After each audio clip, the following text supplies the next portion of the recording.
Another reading from The Lord of the Rings, the most popular book of the 20th century. This is in the third part of the book, the chapter called The Field of Cormallen. And I'll say a few words afterwards, just very briefly, about why I love this passage so much. When they were washed and clad, and had eaten a light meal, the hobbits followed Gandalf. They stepped out of the beech grove in which they had lain, and passed on to a long green lawn glowing in sunshine, bordered by stately dark-leaved trees, laden with scarlet blossom. Behind them they could hear the sound of flowing water, and a stream ran down before them between flowering banks, and it came to a greenwood at the lawn's foot, and passed then on under an archway of trees, through which they saw the shimmer of water far away. As they came to the opening in the wood, they were surprised to see knights in bright mail and tall guards in silver and black standing there, who greeted them with honour and bowed before them. And then one blew a long trumpet, and they went on through the aisle of trees beside the singing stream. So they came to a wide green land, and beyond it was a broad river in a silver haze, out of which rose a long wooded isle, and many ships lay by its shores. But on the field where they now stood, a great host was drawn up, in ranks and companies glittering in the sun. And as the hobbits approached, swords were unsheathed, and spears were shaken, and horns and trumpets sang. And many cried with many voices, and in many tongues, "Long live the halflings! Praise them with great praise! Quio e feriain anan, aglarni ferianath." Praise them with great praise, Frodo and Samwise. Dawr a bedhail, Conin en anwn, Eglerio. Praise them, Eglerio. Laitate and dave laitu valmet. Praise them, Colma colindo laita tariena. Praise them, the ring bearers. Praise them with great praise. And so the red blood blushing in their faces and their eyes shining with wonder, Frodo and Sam went forward and saw that amidst the clamorous host were set 3 high seats built on green turfs. Behind the seat upon the right floated white on green a great horse running free. Upon the left was a banner, silver upon blue, a ship swan proud faring on the sea.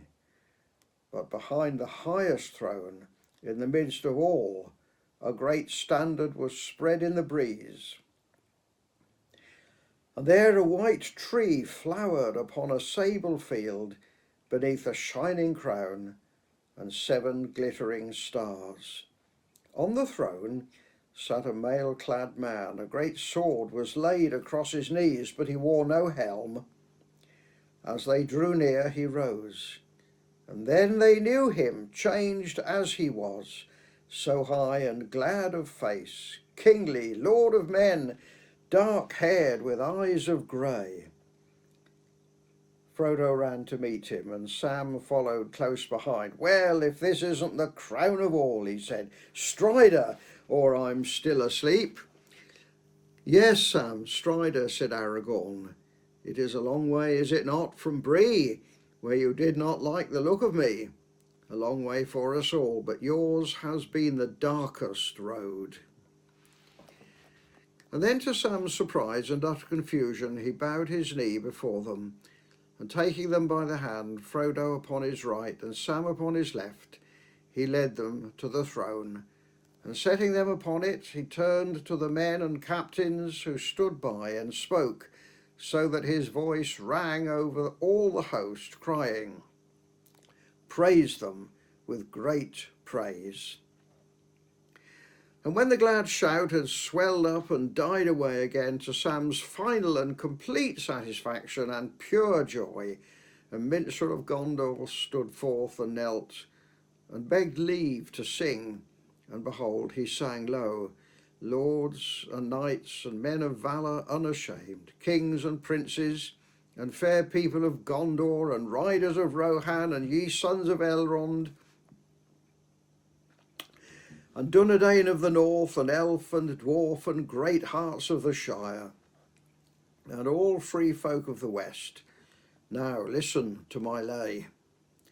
For I will sing to you of Frodo of the Nine Fingers and the Ring of Doom." And when Sam heard that, he laughed aloud for sheer delight, and he stood up and cried, "Oh, great glory and splendour, all my wishes have come true." And then he wept.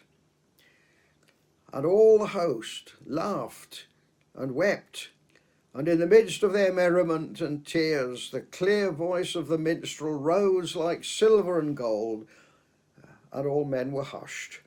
And he sang to them, now in the elven tongue, now in the speech of the West, until their hearts, wounded with sweet words, overflowed, and their joy was like swords, and they passed in thought out to regions where pain and delight flow together, and tears are the very wine of blessedness.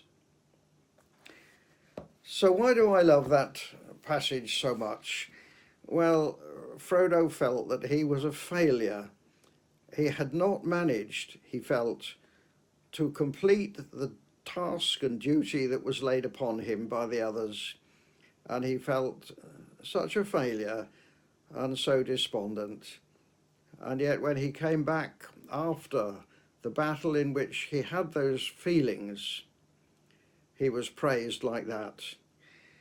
And I think there must be many of us who feel that we have failed and we have not done as we were called to do, or as we ourselves had hoped and planned to do. And yet it may well be that a surprise awaits us, and that when we meet our Lord, it will not be to reproach us for our failure, but to say, "Well done, thou good and faithful servant."